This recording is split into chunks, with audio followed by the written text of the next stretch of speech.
اگلی آنے والی ایپیسوڈ میں آپ دیکھیں گے کہ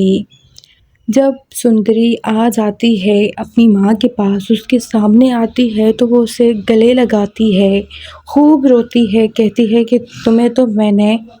غلام کے ساتھ بھیجا تھا، یہ تم نے کیا حالت بنا رکھی ہے اپنی، تم مجھے بتاؤ کہ ہوا کیا تھا تمہارے ساتھ ایسا، تم جو ہے مجھ سے کچھ بھی نہ چھپاؤ، کیا یہ سب کچھ جو ہے کرنے والا غلام ہے؟ جس پر سندری کہتی ہے کہ نہیں نہیں امی، اس طرح سے آپ کیسے اس پر شک کر سکتی ہیں، وہ تو مجھ سے محبت کرتا ہے نا، میں کیسے جو ہے اس کے بارے میں یہ سب کچھ کہوں، آپ کو نہیں پتا یہ سب کچھ منصوبے کے تحت ہوا ہے، یہ سب کچھ کرنے والا صرف جانداد ہے، اور وہ جانتا تھا کہ میں وہاں ہوں قربان علی کے گھر میں، سب کچھ معلوم تھا، آپ لوگوں کو نہیں بتایا۔ جس پر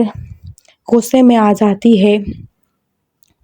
اس کی ماں اور جاتی ہے اپنے بھائی کے پاس اور کہتی ہے کہ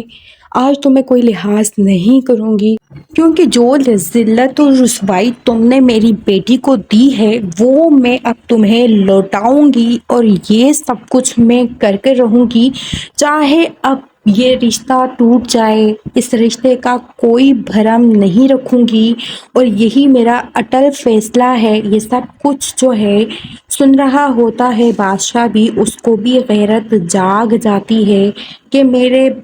باپ کے ساتھ اس طرح پھپھو جان کیسے کر سکتی ہیں، ایسے الفاظ کیوں استعمال کر رہی ہیں، جبکہ انہوں نے ہی بھگایا تھا اپنی بیٹی کو، پھر تو کچھ نہ کچھ تو ہونا ہی تھا، چاہے وہ میں کرتا یا پھر کوئی اور، کرنا تو تھا ہی، ان کو ایک ہونے سے روکنا تو تھا ہی۔ تو اس لیے وہ جاتا ہے اور کہتا ہے پھپھو جان، آپ نے یہ میرے بابا کے ساتھ جو بات کی ہے اس بات کو آپ واپس لیں، ورنہ پھر آپ کو پتہ ہے کہ میں سندری کے ساتھ کیا کروں گا، اور غلام تو نہیں بچے گا، یہ تو میں اٹل کہہ رہا ہوں۔ جس پر کہتی ہے پھپھو جان، تم وہی چھوٹے بچے ہو جو روتا تھا تو میں تڑپ جاتی تھی، اور آج تم میری آنکھوں میں آنکھیں ڈال کر بات کر رہے ہو کہ میں غلط کہہ رہی ہوں، اس ممتا کا بھی لحاظ نہیں کیا جس نے پال پوس کر تمہیں اس قدر جو ہے اس تک لے آئی ہے، آج تم میرے سامنے کھڑے ہو گئے ہو اور مجھ پر ہی آنکھیں نکال رہے ہو،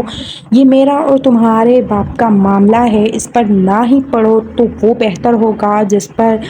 بادشاہ کہتا ہے نہیں، یہ آپ لوگوں کا معاملہ نہیں ہے، آپ سب کی یہ رواج، یہ سب کچھ دیکھ کر مجھے لگ رہا ہے کہ مجھے تو یہاں سے چلے ہی جانا چاہیے، جس نے میری زندگی خراب کر دی، مجھے جو ہے یہاں تک پہنچا دیا، حالانکہ میں جو ہے اس حد تک نہیں جانا چاہتا تھا، لیکن میرا تو کوئی قصور بھی نہیں ہے، اور میں پھر بھی یہ سب کچھ بھگت رہا ہوں، یہ سب کچھ سہ رہا ہوں۔